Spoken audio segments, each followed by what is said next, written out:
Good morning friends, welcome to my YouTube channel mathematics with Avi guide. स्वागत है students आप सभी का मेरे चैनल पर। आज हम लोग एक नया टॉपिक पढ़ रहे हैं, विस्कस फ्लूइड डायनेमिक्स का ही। क्या? Starting flow in a plane Couette motion. ये जो आप लोगों का केस सेकंड चल रहा है ना, केस फर्स्ट हमारा क्या था, याद है? केस फर्स्ट, यदि स्टूडेंट्स आप लोग कंटिन्यू लेक्चर ले रहे हो सभी, तो आप लोगों को पता होगा केस फर्स्ट था हमारा study incompressible fluid flow with constant fluid properties. ठीक है, with constant fluid properties. Case second हमने जस्ट अभी स्टार्ट किया है, ये थर्ड लेक्चर है केस सेकंड का। इसमें हम लोग पढ़ रहे हैं unsteady incompressible fluid flow with constant fluid properties. Study था फर्स्ट, सेकंड है अनस्टडी। ठीक है, स्टडी फ्लो के सभी लेक्चर्स आप लोग देख सकते हैं, डिस्क्रिप्शन बॉक्स में लिंक है, वहाँ से जब आप डिस्क्रिप्शन बॉक्स में जो लिंक है उन वीडियोस के डिस्क्रिप्शन बॉक्स में जाओगे, ठीक है, इस वीडियो के डिस्क्रिप्शन बॉक्स में केस फर्स्ट वाले जितने भी लेक्चर हैं उन सबके लिंक है। तो जब वहाँ पर उनके डिस्क्रिप्शन बॉक्स में जाओगे तो देख लोगे केस फर्स्ट मैंने वहाँ मेंशन किया हुआ है, वहाँ साफ साफ उन वीडियोस के डिस्क्रिप्शन बॉक्स में लिखा हुआ है study incompressible fluid with fluid constant properties. इस वीडियो के डिस्क्रिप्शन बॉक्स में आप लोग देख सकते हो केस सेकंड मैंने लिखा हुआ है, ये वाला अनस्टडी वाला। ठीक है, तो ये थर्ड लेक्चर है अनस्टडी मोशन का। अनस्टडी का मतलब क्या होता है? Del by del T not equals to zero. Steady का मतलब हम लोग यही लेते थे ना कि डेल बाय डेल टी को ज़ीरो लेना है, यानी कि फ्लूइड की प्रॉपर्टीज़, स्टडी फ्लो की प्रॉपर्टीज़ आप कुछ भी ले लीजिए, उनको अगर डिफ्रेंशिएट करेंगे टी के रिस्पेक्ट में तो वैल्यू ज़ीरो आनी है। जैसे यहाँ पर मान लेते हैं कोई वेलोसिटी ले लेते हैं हम लोग, कुछ भी ले लो, del you by del t लिया तो वो जीरो आएगा। क्यों? क्योंकि स्टडी फ्लो है। तो मैं यहाँ यही कह रही हूँ, यहाँ पर कुछ भी रख लो, डिफ्रेंशिएट करोगे टी के रेस्पेक्ट में वैल्यू ज़ीरो आएगी। अनस्टडी में क्या होता है? Del by del T not equals to zero होता है। ठीक है, देखो स्टूडेंट्स कई बार डेफिनेशन पूछ ली जाती है स्टडी और अनस्टडी में क्या है, क्या है, कैसे समझते हो आप? तो सिंपल सा है, आप लोग लिख दीजिएगा स्टडी फ्लो में क्या लिखेंगे कि जहाँ पर कि fluid properties with respect to time remains constant, वो कहलाता है स्टडी फ्लो। और अनस्टडी में जहाँ पर वेरी करती हो आप लोगों की फ्लूइड प्रॉपर्टीज टाइम के रेस्पेक्ट में। देखो डेफिनेशन लिख देती हूँ मैं, आप लोग एग्जाम में आ जाए तो लिख दीजिएगा। ठीक है, तो एक flow in which the properties of fluid remains constant with time is called steady flow. ठीक है, अनस्टडी फ्लो में क्या हो जाएगा? A flow in which the properties of fluid very with time. जब टाइम के रिस्पेक्ट में फ्लूइड की प्रॉपर्टीज वेरी करें, ठीक है, यानी कि यदि हम वेलोसिटी की बात कर ले तो उसे आप लोग जब टी के रिस्पेक्ट में डिफ्रेंशिएट करोगे तो कुछ ना कुछ वैल्यू आएगी, क्योंकि वो टाइम के रिस्पेक्ट में वेरी कर रही है, उसमें कुछ ना कुछ चेंज आ रहा है, तो कुछ ना कुछ डिफ्रेंशिएशन के बाद वैल्यू आएगी। ठीक है, देखिए जैसे आप लोग ले लीजिए del P upon del T, अगर स्टडी फ्लो लोगे तो ये जीरो आ जाएगा, अनस्टडी फ्लो लोगे तो नॉट इक्वल टू ज़ीरो आ जाएगा। ठीक है, कोई सी फ्लूइड प्रॉपर्टीज़ ले लीजिए, कोएफिशिएंट ऑफ विस्कोसिटी म्यू ले लीजिए, कुछ भी ले लो, है ना। अनस्टडी फ्लो को एक तो इस तरह से समझ सकते हो, ये बिल्कुल इसकी अपोजिट हो गई, है ना। एक और ऐसे कह सकते हो कि a flow in which quantity of liquid, यानी कि फ्लूइड की बात चल रही है यहाँ पर, तो एक फ्लो जिसमें कि फ्लूइड की quantity flowing per second flow होने वाले फ्लूइड की क्वांटिटी कांस्टेंट नहीं रहती हो, इज़ नॉट कांस्टेंट, यानी कि चेंज हो, उसे हम कहते हैं अनस्टडी फ्लो। वही बात है, टाइम के रिस्पेक्ट में कांस्टेंट नहीं होनी चाहिए, टाइम के रिस्पेक्ट में वेरी करनी चाहिए। ठीक है, समझ आया? तो कई बार पूछ लिया जाता है कैसे समझते हो आप स्टडी अनस्टडी फ्लो को, तो आप लोग लिख सकते हैं। ठीक है, अपने टॉपिक पर आते हैं, steady flow in plane Couette motion. तो स्टूडेंट्स देखो यहाँ पर पहले हम डायग्राम चलो पहले थ्योरी है थोड़ी सी वो देख लेते हैं, उसके बाद डायग्राम बनाते हैं तो अच्छे से क्लियर होगा। देखिए इस फ्लो में हम क्या बात कर रहे हैं, in this flow fluid is bounded by two parallel plane wall. यहाँ पे जो जो फ्लूइड है आप लोगों का दोनों प्लेट्स के बीच में बाउंडेड है। ऐसा नहीं है कि ऊपर से ओपन है, ऐसा नहीं है कि देखो एक फ्लो आप लोगों ने ऐसा पढ़ा था, एक्स वाई डायरेक्शन हो गई, ये हमने एक प्लेट ले रखी है, ठीक है, और इस तरह से फ्लो चल रहा है, ये फ्लो हो रहा है फ्लूइड, ठीक है। तो यहाँ पर देखो सिर्फ यहाँ पे ये प्लेट है, ऊपर से ओपन है, ऊपर कोई प्लेट नहीं है, ठीक है। बट आज हम लोग क्या पढ़ रहे हैं, आज हम लोग कह रहे हैं कि ये जो फ्लूइड फ्लो हो रहा है वो बाउंडेड है दो प्लेट्स के बीच में, दो प्लेन वॉल के बीच में, ठीक है, कुछ भी कह लो। तो यहाँ पर इसका मतलब क्या हुआ, एक वॉल ये रही, एक वॉल और लेनी पड़ेगी आपने ऊपर, ये दो प्लेट्स के बीच बाउंडेड हो गया, ठीक है। तो यहाँ पर ये बात चल रही है। तो कुछ कैसा डायग्राम बनेगा इसका, इस तरह से ये दो हम लोगों ने प्लेन वॉल ले ली, प्लेन पैरेलल प्लेट्स ले ली, ठीक है, दोनों पैरेलल है एक दूसरे के। आगे चलते हैं, यहाँ पर फ्लो हो रहा है फ्लूइड, ठीक है, in which one plate is stationary and other has some velocity.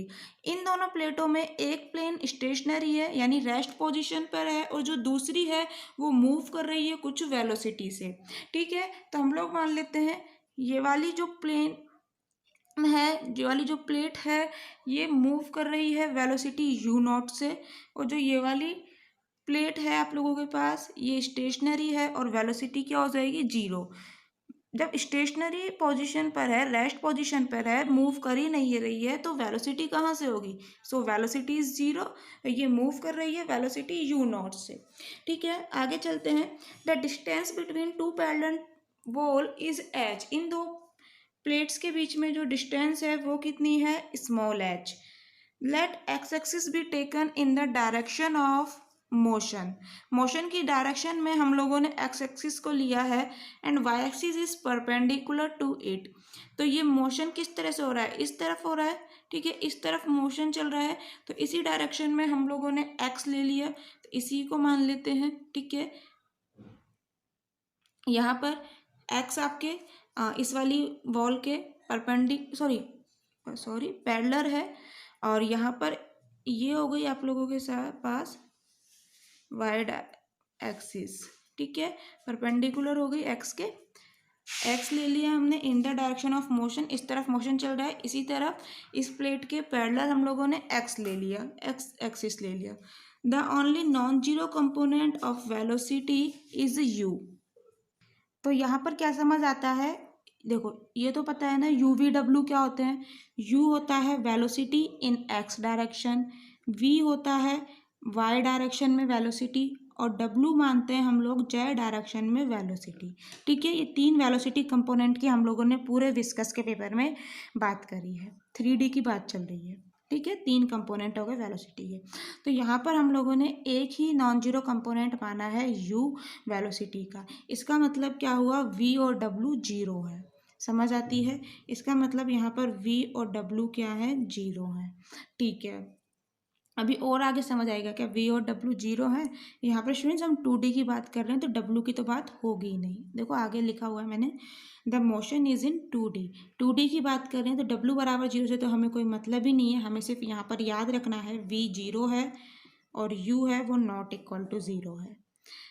आगे चलते हैं, प्रेशर हम लोगों ने कांस्टेंट लिया है, यहाँ पर एक कंडीशन ये आ गई, प्रेशर कांस्टेंट लेके चलना है, यानी कि अगर del P upon del X निकालोगे तो वैल्यू ज़ीरो आएगी, del P upon del Y निकालोगे तो वैल्यू ज़ीरो आएगी, क्योंकि कांस्टेंट का डिफरेंशिएशन जीरो होता है, ठीक है, समझ आया। यहाँ पर y की वैल्यू क्या है, एक्स एक्सिस पे y की वैल्यू ज़ीरो है, यहाँ पर इस वाली प्लेट पे, इस प्लेट पे y जीरो है, u is equal to U naught है। इस वाली प्लेट की बात करें तो यहाँ पर डिस्टेंस कितनी है h, तो यहाँ पर y कितना है आप लोगों के पास h, ठीक है। ये स्टूडेंट्स बाउंड्री कंडीशंस आ गई ना। तो देखो NS इक्वेशन और इक्वेशन ऑफ कंटिन्यूटी लिखो, यही चीज़ हम करते हैं, पहले कंडीशन निकाल लेते हैं, बाद में इक्वेशंस को लिखकर उन्हें रिड्यूस करते हैं। तो मुझे बताओ यहाँ पर सिलेंड्रिकल पोलर कोऑर्डिनेट्स की बात चल रही है क्या? नहीं, एक्स वाई साफ साफ दिख रहे हैं। तो कार्टेशियन कोऑर्डिनेट वाली फॉर्म हमें लिखनी है इक्वेशंस की। ये चीज़ याद रखनी है एग्जाम में, कौन सी फॉर्म किस डेरिवेशन में लिखनी है। कन्फ्यूजन हो जाता है एग्जाम में, तो याद रखिएगा, इसीलिए बार बार बोल रही हूँ, प्रैक्टिस कीजिए विस्कस के पेपर की। ठीक है, तो एन एस इक्वेशन में पहले क्या लिखोगे? इक्वेशन ऑफ कंटिन्यूटी लिख लेते हैं, फिर एन एस इक्वेशन लिख लेंगे। ठीक है, क्योंकि इक्वेशन ऑफ कंटिन्यूटी नंबर्स में कितनी होती है? 1, यानी कि एक ही कंटिन्यूटी इक्वेशन होती है।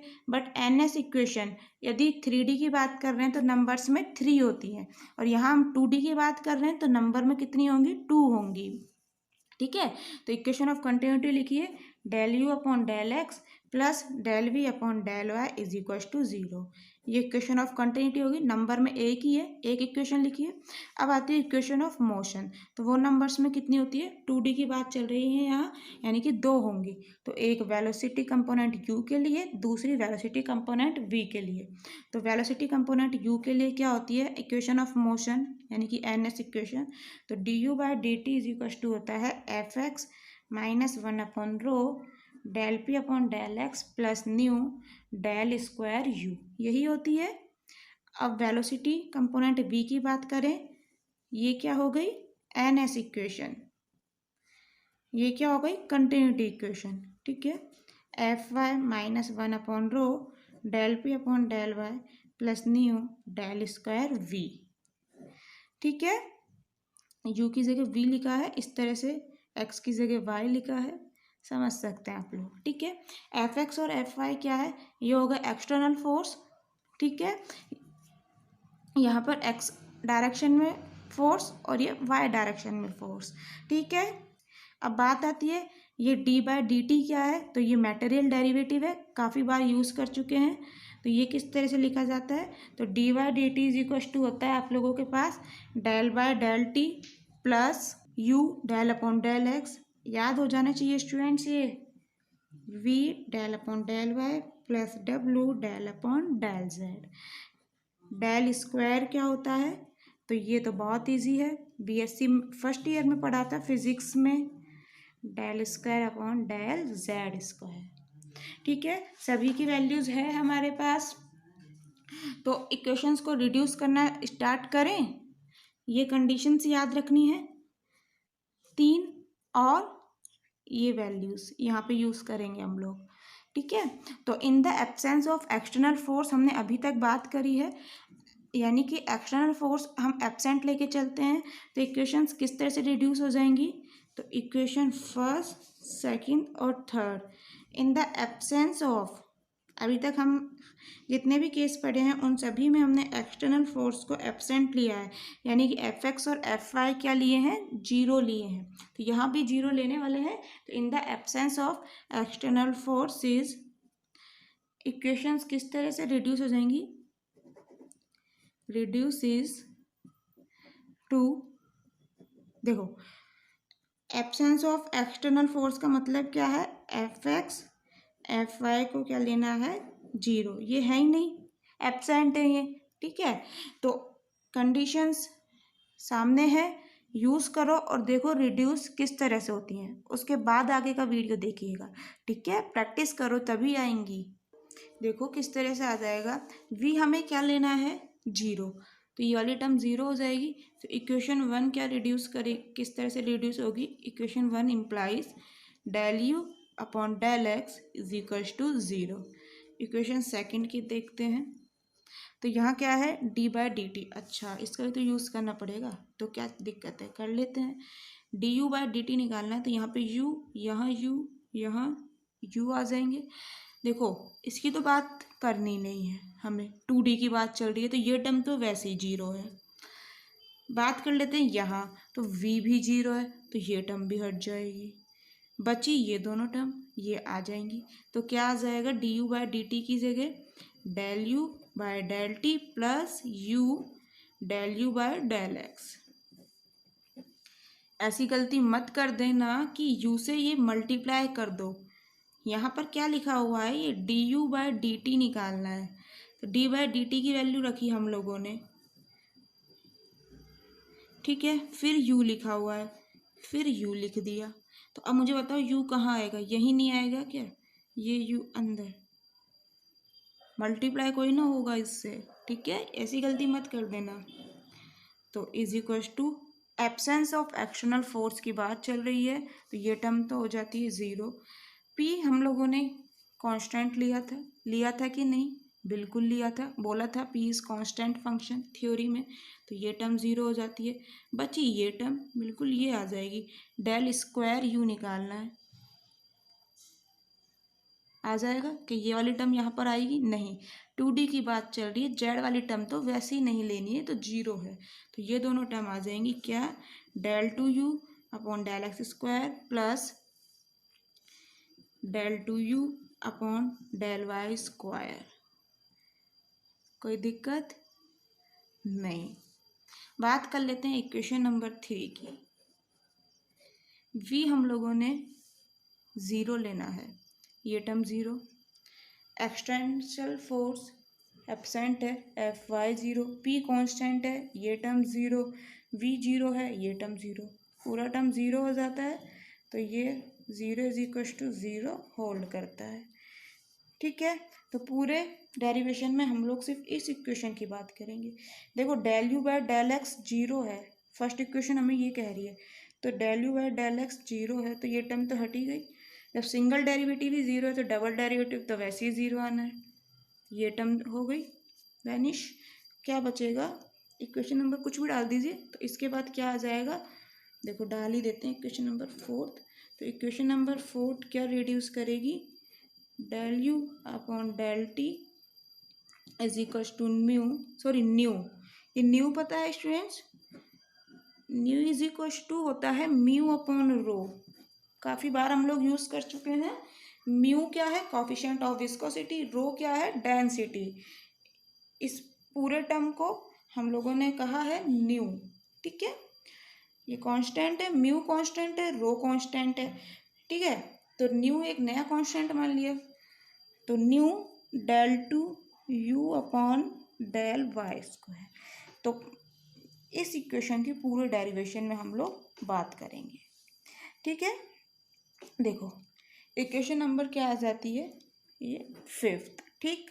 अब क्या करेंगे, तो जैसा कि हर डेरिवेशन में करते हैं, जब एक इक्वेशन आ जाती है तो हम बाउंड्री कंडीशंस, इनिशियल कंडीशंस लगाते हैं उनमें, और फिर देखते हैं क्या वैल्यूज़ हैं, किस तरह से चल रहा है फंक्शन, तो वही यहाँ पर करेंगे। तो the initial condition and boundary condition, ठीक है, इनिशियल और बाउंड्री दोनों कंडीशंस किस तरह से दी जाएंगी इस केस में, तो in this case is given by, in this case is given by, देखो ब्लैक पेन से पढ़ लेते हैं, कोई दिक्कत नहीं, इसमें दिक्कत है पेन में। तो देखो क्या आ जाएगा, पहले इनिशियल कंडीशन लिख लेते हैं, तो इनिशियल कंडीशंस क्या आ जाएंगी हमारे पास, इनिशियल कंडीशन का मतलब क्या होता है, जब टी जीरो है, तो T less than equal to zero पे हम लोगों ने यू लिया है ज़ीरो। बाउंड्री कंडीशंस क्या आ जाएगी, यानी कि जब टी ग्रेटर देन ज़ीरो है, जीरो से आगे चल चुका है, टाइम शुरू हो चुका है, जो फ्लो आप करा रहे हो वो स्टार्ट हो चुका है। यहाँ पर तो फ्लो ही नहीं हो रहा है, तो वेलोसिटी तो जीरो होनी है ना, जब फ्लो ही नहीं हो रहा है यहाँ पर, ठीक है।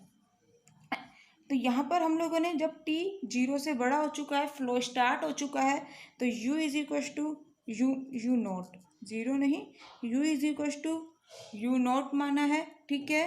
और जब u बराबर यू नॉट है तो y बराबर क्या है, ज़ीरो, ठीक है। और जब y बराबर h है तो u बराबर क्या था, ज़ीरो। बाउंड्री कंडीशन तो हम लोगों ने लिखी है ना, डायग्राम में आप लोगों ने देखी तो थी, y बराबर ज़ीरो पे यू नॉट के इक्वल है, y बराबर h पे u कितना है, जीरो, तो यहाँ पर यही चीज़ तो लिखी है, y बराबर जीरो पे यू नॉट के इक्वल है, y बराबर h पे u जीरो है, ठीक है। और ये इनिशियल कंडीशन, जब टाइम ही नहीं है, टाइम अभी फ्लो स्टार्ट ही नहीं करना है, तो वेलोसिटी तो जीरो होनी है, ठीक है। तो देखो अच्छा यहाँ पर y के लिए कुछ नहीं लिखा है, तो फॉर ऑल y बात चल रही है, for all y between y कहाँ वेरी कर रहा है, y बस जीरो से h के बीच में है, वाई की वैल्यू या तो ज़ीरो है या फिर ज़ीरो से बड़ी है और एच तक जाकर कंप्लीट हो जाएगी, या फिर एच के इक्वल होगी, इससे बड़ी नहीं हो सकती। डायग्राम में देखा था ना, वाई कहाँ तक है, सिर्फ एच तक ही तो है, इसके बाद ऊपर की तो हम लोग बात ही नहीं कर रहे हैं। तो ज़ीरो से स्टार्ट हो के एच तक है। ठीक है, तो देखो बाउंड्री कंडीशन आ चुकी है, हमारे पास इक्वेशन आ गई। अब स्टूडेंट्स इस इक्वेशन को सॉल्व करने के लिए मैं एक नया इंट्रोड्यूस करा रही हूँ, नीटा। तो for the solution of equation fifth we introduce, या लेट अस कंसीडर, ऐसे लिख लीजिए,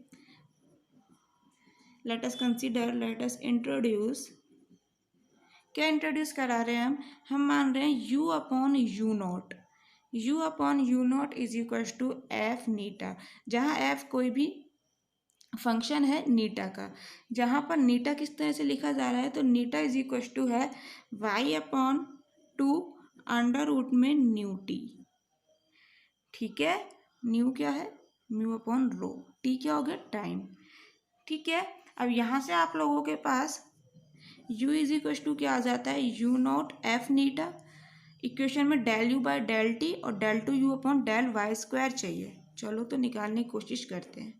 del you by del T is equal to क्या आ जाएगा, u naught constant, u naught as it is आ जाएगा। ठीक है, एफ नीटा, तो एफ का पहले नीटा के रेस्पेक्ट में होगा इसका, तो टी के रेस्पेक्ट में तो होगा नहीं क्योंकि नीटा का फंक्शन है।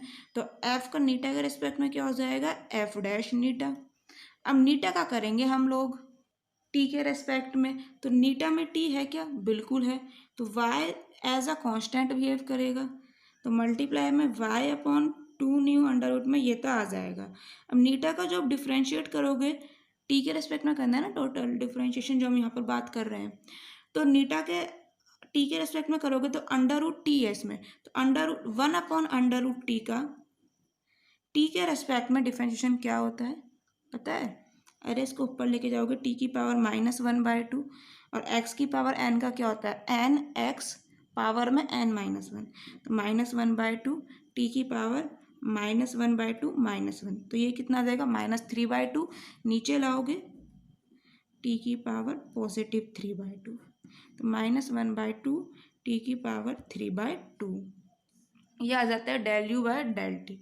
थोड़ा सा सॉल्व कर लेते हैं, देखो 2 2 ज़ा 4, तो यू नॉट, देखो यहाँ पर सबों को पता है एफ है जो नीटा का फंक्शन है, तो मैं एफ को सिंपल एफ नीटा ना लिख के डेरिवेशन में सिंपल एफ लिखूंगी।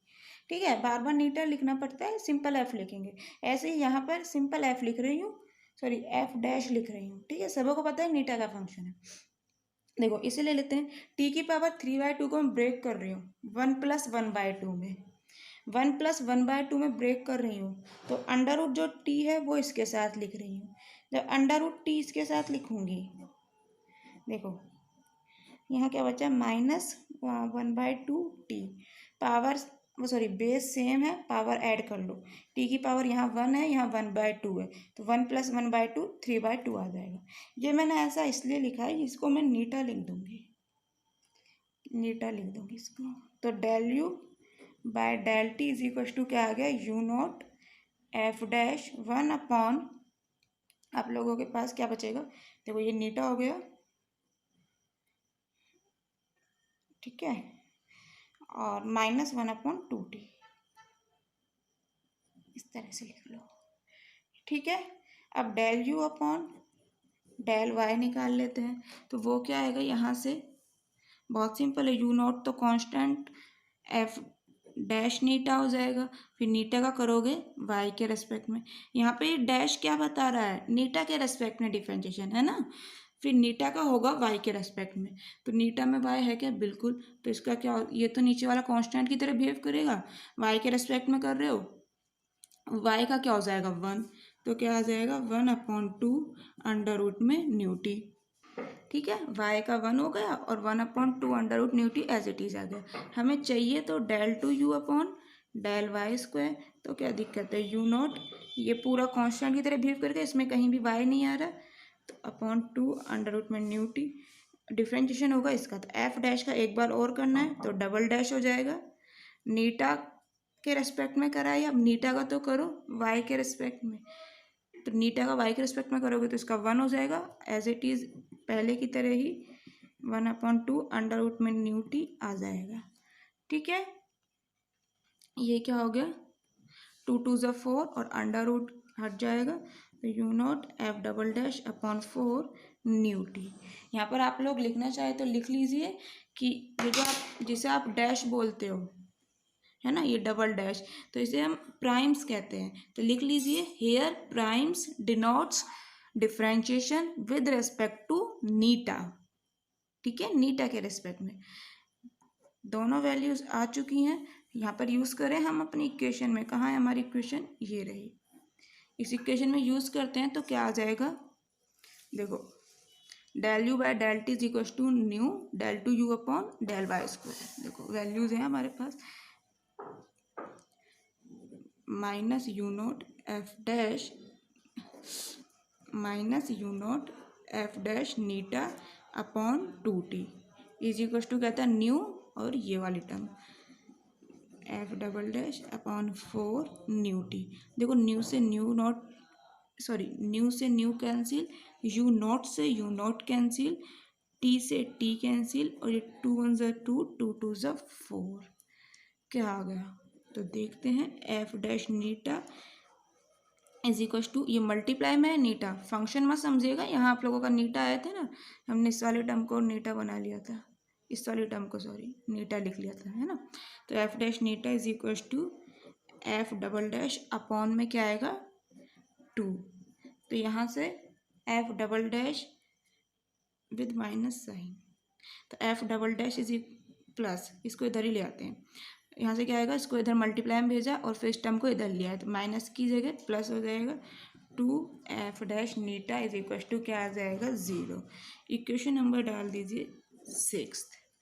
अब हम लोगों ने जब यहाँ पर y में इक्वेशन थी तो y के लिए बाउंड्री कंडीशन लिखी थी।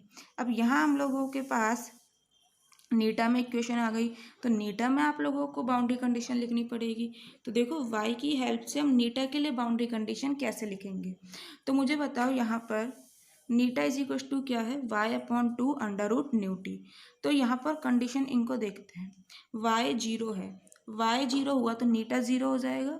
ठीक है, y अगर h रखोगे यहाँ पर तो नीटा इज इक्वल टू क्या आ जाएगा, h upon 2 under root nu T. ठीक है, देखो y की हेल्प से हम नीटा के लिए कैसे निकाल रहे हैं कंडीशन, देखिए नीटा इज इक्वल टू 0 और नीटा is equal to h upon 2 under root में न्यू टी, इनके लिए हम लोग कंडीशन निकाल रहे हैं। दोबारा y की पे चलते हैं, तो y की वैल्यू 0 है तो u की वैल्यू u नॉट है।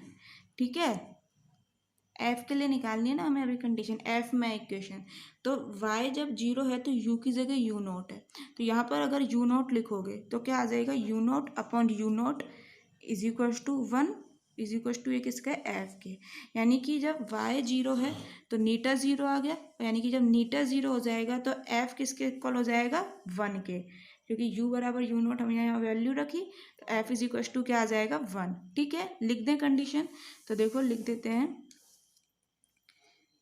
f इज इक्वल टू आ गया 1। ठीक, अब देखो इसकी बात करते हैं, तो जब नीटा h upon 2 under root nu t है, ठीक है, ये कब है, जब y बराबर h है, तो y बराबर h पे तो हमने निकाली नहीं कंडीशन यहाँ से, है ना। तो देखो y बराबर h पे u कितना है 0, तो यहाँ हम अगर यूज़ करें, f के लिए चाहिए हमें कंडीशन तो यहीं यूज़ कर पाओगे, इनके अलावा कहीं और तो यूज़ नहीं कर रहे ना, तो यहाँ पर u की जगह 0 लग दो, तो f बराबर क्या आ जाना है 0, 0 में किसी का डिवाइड करा 0 आता है, तो f इज इक्वल टू क्या आ जाएगा 0, तो लिख देते हैं, देखिए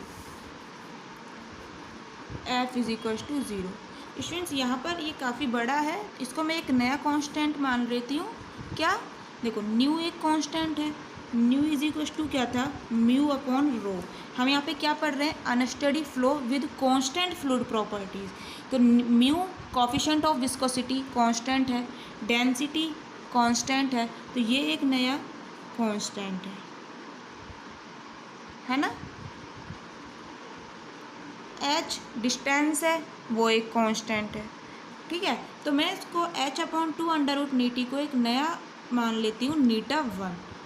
तो देखो यहीं पे चलो अलग से लिख लेते हैं, लेट नीटा 1 is equal to h/2 under root nu T.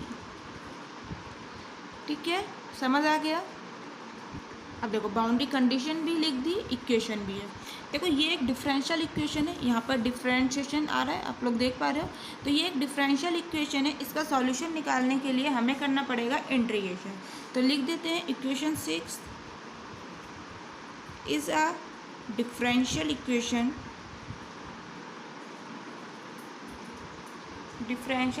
so solution is obtained by integrate it। Integration करने के बाद हम लोगों को सॉल्यूशन मिल जाएगा, क्योंकि डिफरेंशिएशन है, इंटीग्रेशन करेंगे तो डिफरेंशिएशन हट जाता है ना। तो by integration with respect to नीटा के रेस्पेक्ट में डिफरेंशिएशन है, तो नीटा के रेस्पेक्ट में ही इंटीग्रेशन करना होगा। तो देखो यहाँ पर इसका इंटीग्रेशन करने के लिए पहले एफ डैश को अपॉन में लाओ, तभी हो पाएगा।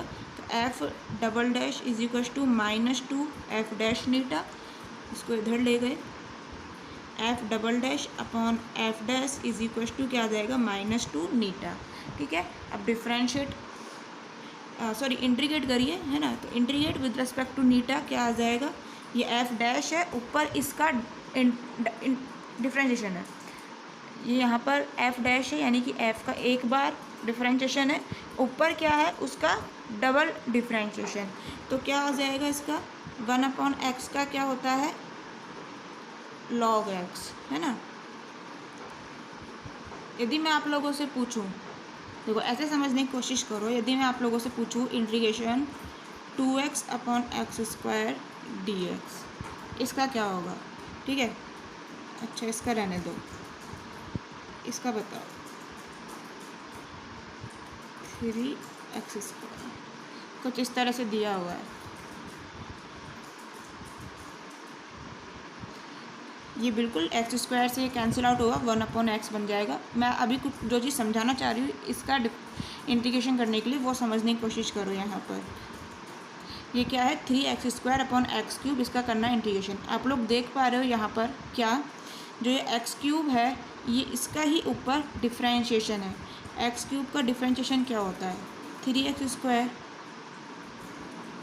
ठीक है, तो नीचे वाली टर्म का ही जब ऊपर डिफरेंशिएशन होता है तो इसका साफ साफ आप लोग कैसे करते हो, ऐसे मान लो x³ को माना t, इसको डिफरेंशिएट करो तो 3x² इज इक्वल 3x² और फिर x का करोगे तो dx आ जाएगा, इज इक्वल टू t का हो गया dt। तो यहाँ से 3x² dx को मान लोगे dt, ऊपर वाली टर्म हो गई dt अपॉन में x³ क्या है t। तो यही फार्मूला नहीं बन गया क्या, यहाँ से आ जाएगा log t, और अगर t की वैल्यू रख दी तो log x³। ठीक है, कोई दिक्कत नहीं, समझ आया। ठीक है, log x³ ये क्या आ गया इसका इंटीग्रेशन। तो यहाँ पर क्या चीज़ समझ आई कि log के साथ जो नीचे, जब ऐसा कंडीशन हो कि जो नीचे लिखी है उसका ऊपर डिफरेंशिएशन हो, तो हम लोग क्या करते हैं log लिखो और जो नीचे टर्म लिखी है उसे लिख दो। ठीक है, यही समझ आया यहाँ पर। तो देखो यहाँ पर एफ डैश है और इसका ऊपर क्या है डिफरेंशिएशन, एफ डैश के तो डिफरेंशिएट करा तो एफ डबल डैश आया। तो जब इसे नीटा के रेस्पेक्ट में इंटीग्रेट करोगे, जब इसे नीटा के रेस्पेक्ट में इंटीग्रेट करोगे तो क्या आ जाएगा log लिखो और जो नीचे टर्म है उसे लिख दो। तो यहाँ पर क्या है एफ डैश। क्लियर, समझ आया। इज इक्वल टू इसका तो कर ही दोगे -2 नीटा का हो जाएगा नीटा²/2 और प्लस कोई ना कोई कांस्टेंट भी ऐड करना पड़ेगा इंटीग्रेशन, वो ऐड कर लिया मैंने log c1। ये क्या है इंटीग्रेशन कांस्टेंट। ठीक है, यहाँ से अगर कई बच्चे कंफ्यूज हो रहे हैं तो आप लोग इस तरह से तो नहीं सोच रहे यहाँ से कि x² से ये कैंसिल आउट करा तो क्या बचेगा 3/x और 3 को बाहर ले लिया, अंदर बचा 1/x dx। अब 1/x का हो गया log x, तो ये तो आ गया 3 log x, लेकिन यहाँ पर तो log x³ आ रहा है। तो आप लोगों को क्या एक प्रॉपर्टी नहीं पता log की, कि जब पावर जो होती है वो आगे आ जाती है, तो ये पावर आगे आ जाती है तो ये क्या आ जाएगा 3 log x। क्लियर, कंफ्यूज नहीं होना, जो भी कंफ्यूजन रहता है मेरे समझाने के बाद भी तो आप कमेंट बॉक्स में पूछ सकते हैं। क्लियर? तो अब देखो यहाँ से एक प्रॉपर्टी और लॉग की यूज़ करेंगे, log m minus log n। क्या होता है? Log m upon n। तो यहाँ से लॉग f डैश, इसको मैं इधर ले आई तो minus log c1 is equal to क्या आ जाएगा, 2 से 2 कैंसिल आउट होके माइनस नीटा स्क्वायर। इसको आप लोग क्या लिख सकते हो, log f dash upon c1। ठीक है, प्रॉपर्टी होती है लॉग की। यहाँ से f dash upon c1 is equal to क्या आएगा, e की पावर, इसको इधर ले गए तो माइनस नीटा स्क्वायर। ठीक है, यानी कि f dash is equal to क्या आ गया, c1 e की पावर माइनस नीटा स्क्वायर। ठीक है, यह आ जाता है f डैश। लेकिन हमने क्या करना है, f चाहिए हमें। तो अगेन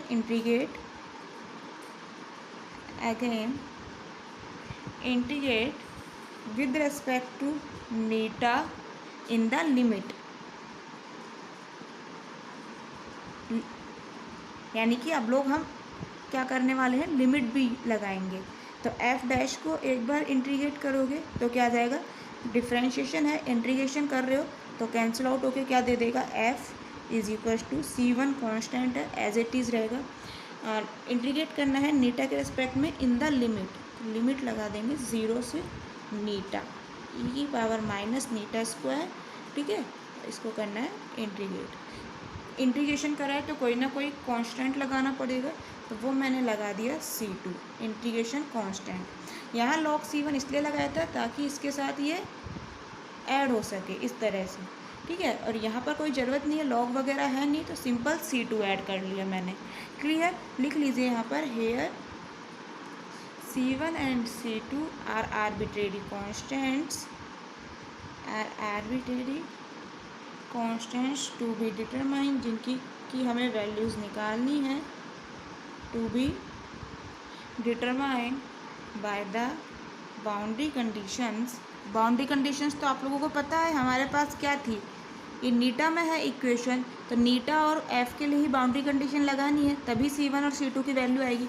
तो बाउंड्री कंडीशन तो है ना हमारे पास, इनको लगा के निकाल लेंगे। तो फर्स्ट कंडीशन क्या है, नीटा बराबर जब 0 है तो f की वैल्यू 1 है, f की वैल्यू 1 है। देखो फर्स्ट बाउंड्री कंडीशन से हम लोग क्या निकाल रहे हैं, c1 और c2 की वैल्यू निकालना चाह रहे हैं। तो फर्स्ट बाउंड्री कंडीशन से बाय फर्स्ट बाउंड्री कंडीशन आप लोगों के पास क्या आ जाएगा, नीटा की वैल्यू 0 और f की वैल्यू 1। f की जगह 1 रखा, नीटा की वैल्यू 0 लिखनी है, 0 to 0 लिमिट है, तो वैल्यू क्या आनी है, 0 यानी कुछ भी यहाँ से इंटीग्रेशन के बाद वैल्यू आए, तो यहाँ पर आपको इंटीग्रेशन के बाद जो भी वैल्यू आएगी, लिमिट क्या लगाओगे, 0 to 0, तो वैल्यू टोटल 0 ही आनी है। तो c1 0 प्लस c2, ये टर्म तो 0 हो जाती है, c2 की वैल्यू आ गई 1। c2 की वैल्यू 1 आ चुकी है स्टूडेंट्स। सेकंड कंडीशन को हम यूज़ नहीं कर रहे हैं, आप लोग देख सकते हो कैसे यूज़ करेंगे इस कंडीशन को। ठीक है, तो इससे अच्छा साइंटिस्ट कर चुके हैं इसको, हम एक पर्टिकुलर वैल्यू लेके चल रहे हैं। ठीक है, हम लोग इसे सॉल्व नहीं करना चाह रहे हैं अभी। तो c1 की हम लोग एक पर्टिकुलर वैल्यू मान के चलते हैं, -2/√π, उस पर हम इसका सॉल्यूशन निकालेंगे f का लिए। ठीक है, तो मान लेते हैं late c1 is equal to, मान लेते हैं हम 2/√π। ठीक है, -2/√π हम लोगों ने मानी है। c1 की वैल्यू कुछ भी होगी, बट हम लोग एक पर्टिकुलर वैल्यू लेकर चल रहे हैं, तो एक सॉल्यूशन, पर्टिकुलर सॉल्यूशन मिलेगा आप लोगों को। ठीक है, c2 की वैल्यू तो फिक्स निकाल ली हमने, 1 ही है, बट c1 की वैल्यू अपनी मर्जी से मान के चले हो। डिफरेंशियल इक्वेशन में हम लोग ऐसा करते थे ना, एक पर्टिकुलर सॉल्यूशन मान लिया तो पर्टिकुलर सॉल्यूशन आ जाएगा एक -2/√π इस वैल्यू से। तो आप लोगों के पास देन आप पर्टिकुलर लिख लीजिए, देन आप पर्टिकुलर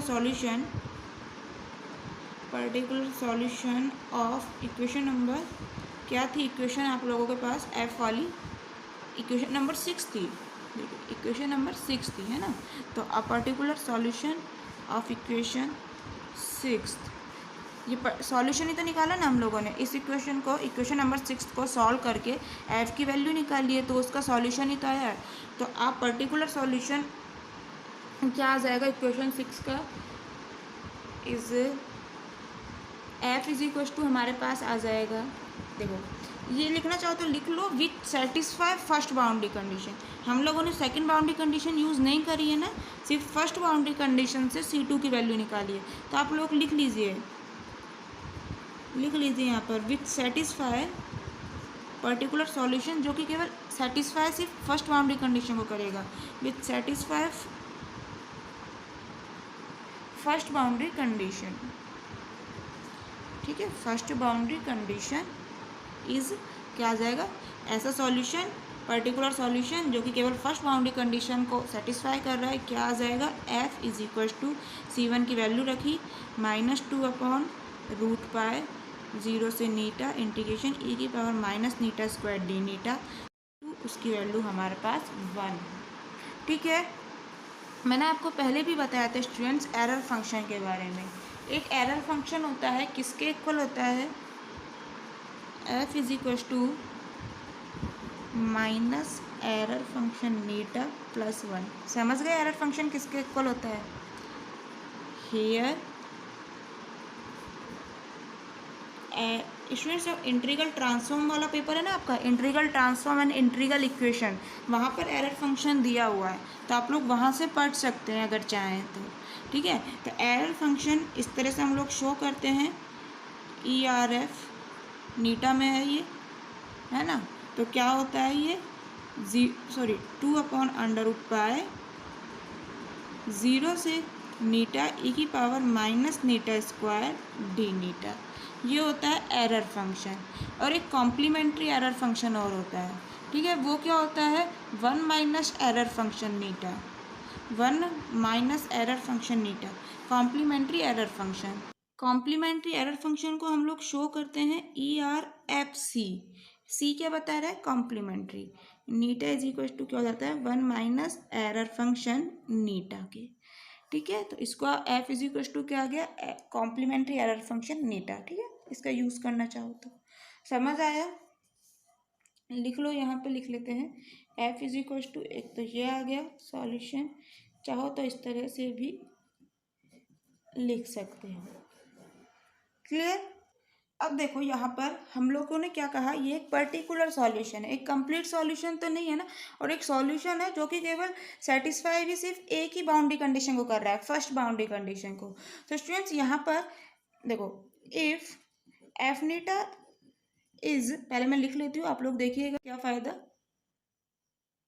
देखो यदि एफ नीटा एक सॉल्यूशन है इक्वेशन नंबर 6 का, इक्वेशन नंबर 6 क्या थी आप लोगों के पास, ये, इसी को सॉल्व करने पर एफ की वैल्यू मिली है हमें, है ना। तो इसका जो सॉल्यूशन है एफ नीटा एक पर्टिकुलर सॉल्यूशन है, तो यहाँ पर जब ये एफ नीटा एक सॉल्यूशन है तो एफ अल्फा नीटा 1 प्लस माइनस नीटा हम लोगों ने कहा है एक सॉल्यूशन होगा जो कि सेटिस्फाई करेगा दोनों ही बाउंड्री कंडीशन को। तो देखो इसकी फॉर्म में कैसे लिखेंगे, समझ रहे हो, यदि एफ नीटा एक सॉल्यूशन है तो एफ अल्फा नीटा 1 प्लस माइनस नीटा भी एक सॉल्यूशन होगा।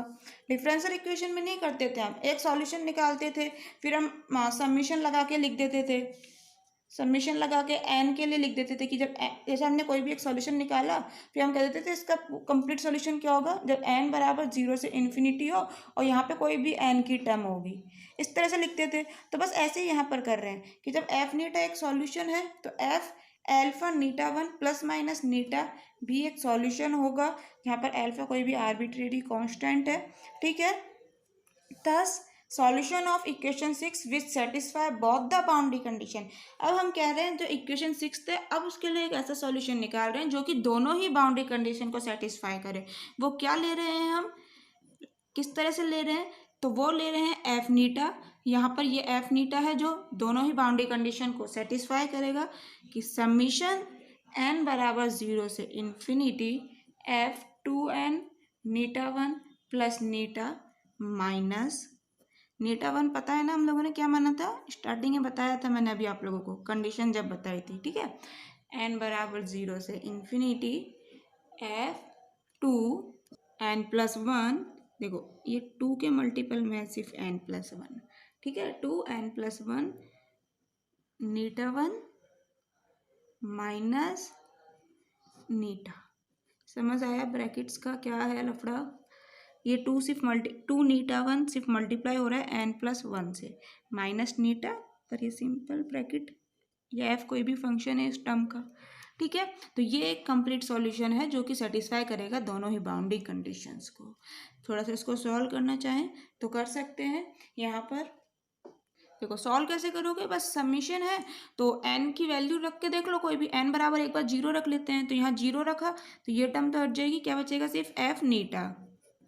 ठीक है, यहाँ पर 0 रख लेते हैं n की वैल्यू, तो 0 + 1 1, तो यहाँ क्या आ जाएगा माइनस एफ 2 नीटा 1 माइनस नीटा।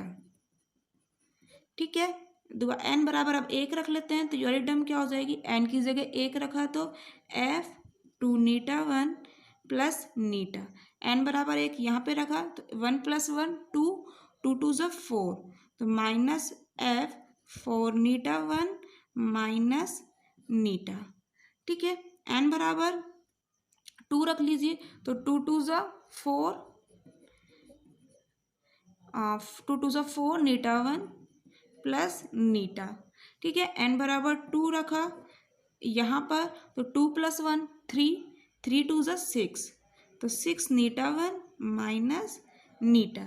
ठीक है, फिर वही n बराबर 2 0 रख लिया, यहाँ 1 रख लिया, यहाँ 2 लिख लिया, अब 3 लिखोगे, इस तरह से चलता जा रहा है इन्फिनिटी तक, तो प्लस ये वाली टर्म लिख के इस तरह से इनफाइनाइट तक चलता जा रहा है। ठीक है, यहाँ स्टूडेंट सबसे पहले मेरी बात सुनो, इस और इसको कैंसिल मत कर देना, इसी के तो इक्वल में चल रहा है टर्म, यहाँ पर ये टर्म इक्वल में ही तो है।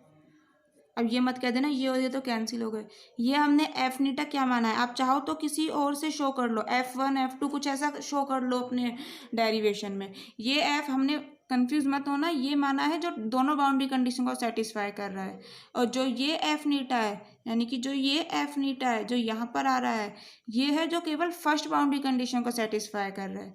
ठीक है, ये एफ नीटा हम लोगों ने कौन सा माना है, ये आप लोगों ने स्टार्टिंग में नहीं माना था क्या, U/U0, हम लोगों ने नहीं माना था U/U0 = एफ नीटा, जहाँ पर फिर नीटा को इंट्रोड्यूस कराया था, क्या याद है, माना था ना हम लोगों ने यहाँ पर U/U0 को एफ नीटा, एफ यहीं से तो स्टार्ट किया था इंट्रोड्यूस कराना, यहीं से तो इंट्रोड्यूस कराया है हम लोगों ने। तो U/U0 = क्या है, एफ नीटा, जहाँ नीटा = कुछ इस तरह से है ना। ओ सॉरी स्टूडेंट्स, ये थोड़ा प्रीवियस लेक्चर का है, आई एम सो सॉरी, ये रहा आप लोगों के सामने है ना, वो प्रीवियस लेक्चर का था, सॉरी स्टूडेंट्स मिक्सअप हो गया थोड़ा सा। देखो हमारा जो टॉपिक चल रहा है ये है ना, तो इस टॉपिक में हम लोगों ने अभी नहीं माना था क्या, अपनी नोटबुक में देखिए, आप लोग अपनी नोटबुक में देखिए, U/U0 = हमने माना था एफ नीटा। ठीक है, जहाँ नीटा y/2 अंडर रूट में न्यू टी था, तो देखो इसी का यूज़ हम लोग यहाँ पर करेंगे। ये एफ नीटा क्या आया है, U/U0 आया है ये। ठीक है, और ये एफ नीटा क्या है, ये एफ नीटा है जो हमने अभी निकाला था, ये वाला, कंफ्यूज नहीं होना है, ये एफ नीटा टोटल सॉल्यूशन आया है, जिसकी तो हमने वैल्यू रख दी है जो हमने स्टार्टिंग में मानी थी U/U0, और ये एफ नीटा क्या है, ये जो केवल फर्स्ट बाउंड्री कंडीशन को सेटिस्फाई कर रहा है। ठीक है, तो इसको आप लोग क्या लिख सकते हैं, एरर फंक्शन नीटा। देखो इसी की फॉर्म में लिखूंगी मैं, ये एफ को आप लोग क्या कह सकते हो, एफ नीटा, है ना। तो यानी कि एक चीज़ नोटिस करो, जो यहाँ टर्म है वही यहाँ टर्म है, तो क्या मैं इनको कुछ ऐसा नहीं लिख सकती, इसको मैं माइनस, इसको कुछ समझ रहे हो, इसको मैं क्या ऐसे नहीं लिख सकती, 2n1 माइनस नीटा, क्या दिक्कत है, यहाँ नीटा था तो यहाँ नीटा आ गया, यहाँ ये टर्म है तो यहाँ पर ये टर्म आ गई, क्लियर। प्लस इसी तरह से यहाँ क्या आ जाएगा, कॉम्प्लीमेंट्री एरर फंक्शन 2 नीटा 1 प्लस नीटा। ठीक है, माइनस कॉम्प्लीमेंट्री एरर फंक्शन, यहाँ क्या आ जाएगा 4 नीटा 1 माइनस नीटा। ठीक है, इसी तरह से इन्हें भी लिख लीजिए, क्लियर, इस तरह से चलता जाएगा, प्लस आप लोग लिख लीजिए डैश डैश, समझ आया। तो U/U0 ये है कंप्लीट सॉल्यूशन आप लोगों के पास, ये है वेलोसिटी डिस्ट्रीब्यूशन इस टॉपिक का, क्लियर, समझ आया स्टूडेंट्स आज का लेक्चर। यदि आप लोगों को अच्छा लगा हो तो एक लाइक ज़रूर कीजिएगा, यहाँ पर स्टूडेंट्स एक चीज़ मैं आप लोगों को क्लियर कर दूँ, जितने भी हम टॉपिक्स में जिस भी टॉपिक्स में डायग्राम्स पढ़ रहे हैं उनको आपको एग्ज़ाम में बनाकर आना है। वेलोसिटी डिस्ट्रीब्यूशन अगर एग्ज़ाम में पूछता है, यानी कि ये पूछता है ये क्या है, वेलोसिटी डिस्ट्रीब्यूशन ही तो है, यदि ये पूछता है तो उसके लिए डायग्राम भी बना के आना है एग्ज़ाम में। Clear? So thank you students, मिलते हैं नेक्स्ट लेक्चर में। अगर लेक्चर अच्छा लगा हो तो प्लीज़ एक लाइक ज़रूर कीजिएगा और आने वाले सभी लेक्चर्स के बारे में आप लोगों को पता लगे, इसके लिए हमारे चैनल को सब्सक्राइब करना ना भूलिएगा। So thank you so much students.